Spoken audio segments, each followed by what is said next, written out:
Bonjour, je vais t'expliquer pourquoi un marchand de biens ne doit surtout pas faire les travaux lui-même.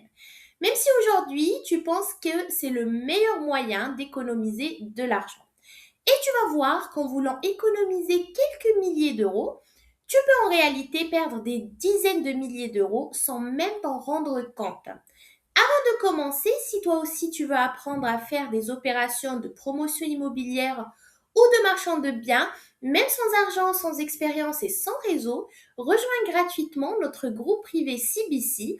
On t'y apprend toute la méthode de A à Z et on peut financer jusqu'à 100% de tes opérations lorsque tes dossiers sont suffisamment solides. Écris simplement ça m'intéresse en commentaire, puis suis le lien dans notre description pour demander à rejoindre le groupe. C'est entièrement gratuit.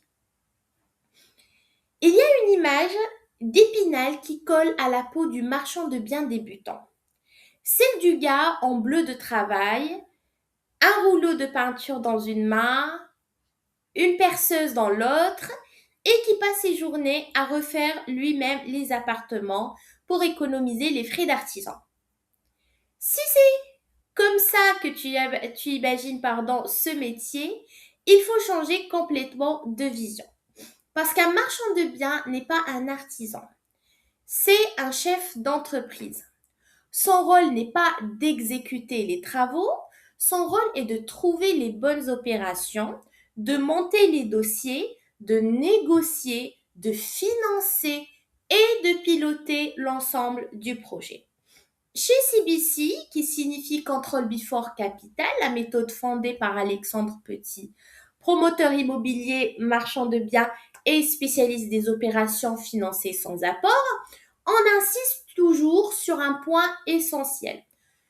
Ce qui compte, ce n'est pas l'argent que tu mets dans une opération, c'est la qualité du dossier que tu construis. Et pour construire un excellent dossier, il faut du temps. Si tu passes tes journées à penser des murs ou à poser du carrelage, personne ne cherche ton prochain deal.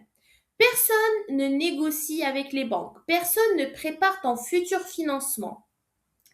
Et surtout, ton chantier prend du retard. Faisons un calcul très simple. Imagine que ton objectif soit de réaliser une marge nette de 80 000 euros sur une opération qui dure 8 mois. Cela représente environ 10 000 euros de valeur créée chaque mois grâce à ton activité de dirigeant. Maintenant, imagine que tu décides de passer un mois entier sur le chantier pour économiser 4 000 euros de main-d'œuvre. Tu crois avoir gagné de l'argent? En réalité, tu viens d'échanger un temps qui peut créer 10 000 euros de valeur contre une économie de seulement 4 000 euros. Tu as donc détruit de la valeur. Et ce n'est pas tout. Un artisan expérimenté aurait peut-être réalisé ses travaux en 5 jours, alors que toi, tu y passes 4 semaines. Résultat, ton chantier est livré plus tard, tes intérêts bancaires continuent de courir, ton capital reste immobilisé et tu repousses le démarrage de ton opération suivante. Voilà pourquoi vouloir tout faire soi-même coûte souvent beaucoup plus cher que déléguer. Alors, à quoi ressemble réellement la journée d'un marchand de biens qui réussit? Elle ne se passe pas dans la poussière d'un chantier, elle se passe au téléphone, devant un ordinateur, en rendez-vous et en prise de décision. Le premier bloc de la journée est consacré au sourcing. C'est la chasse aux bonnes affaires. Sans nouvelle opération, ton entreprise s'arrête. Tu analyses les nouvelles annonces, tu échanges avec tes agents immobiliers partenaires pour connaître les biens qui ne sont pas encore publiés. Tu étudies un plan local d'urbanisme pour vérifier si une division de terrain est possible. C'est ici que se créent les futures marges. Ensuite vient le temps du réseau et des négociations. Un marchand de biens travaille avec des notaires, avec des courtiers, avec des apporteurs d'affaires, avec des banquiers et des investisseurs. Un déjeuner peut parfois débloquer une opération de plusieurs centaines de milliers d'euros. Une négociation négociation bien menée peut faire économiser bien plus que plusieurs semaines de bricolage. L'après-midi est souvent consacré au pilotage du chantier. Et là encore, ton rôle n'est pas de prendre un marteau, tu viens contrôler, vérifier, coordonner et décider.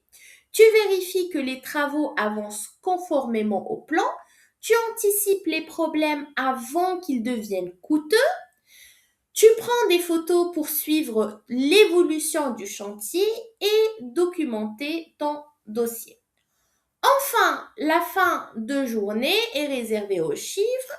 Tu analyses ta trésorerie, tu prépares ton financement de la prochaine opération, tu échanges avec ton expert comptable, tu réunis les documents nécessaires pour les assurances obligatoires. Parce qu'un bon marchand de biens ne pilote jamais son activité au hasard. Il connaît ses chiffres en permanence. Pour réussir dans ce métier, tu dois développer 3 qualités essentielles. La première, c'est la délégation. Tu dois accepter de payer des experts pour ce qu'ils font mieux que toi. Ton travail est de coordonner les compétences, pas de remplacer tous les corps de métier. La deuxième qualité, c'est la gestion du stress. Un artisan peut avoir un problème technique.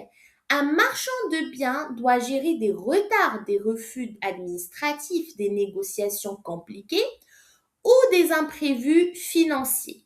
Tu dois apprendre à garder la tête froide. Enfin, la troisième qualité, c'est la rigueur analytique. Tu dois savoir lire un bilan, comprendre un devis, analyser un règlement d'urbanisme et identifier les risques avant qu'ils ne deviennent des erreurs coûteuses. C'est cette capacité d'analyse qui protège ton entreprise. Et rappelle-toi toujours une chose. Chez CBC, nous cherchons d'abord de bonnes opérations avant de parler de financement. Quand ton dossier est solide, les solutions de financement arrivent beaucoup plus facilement.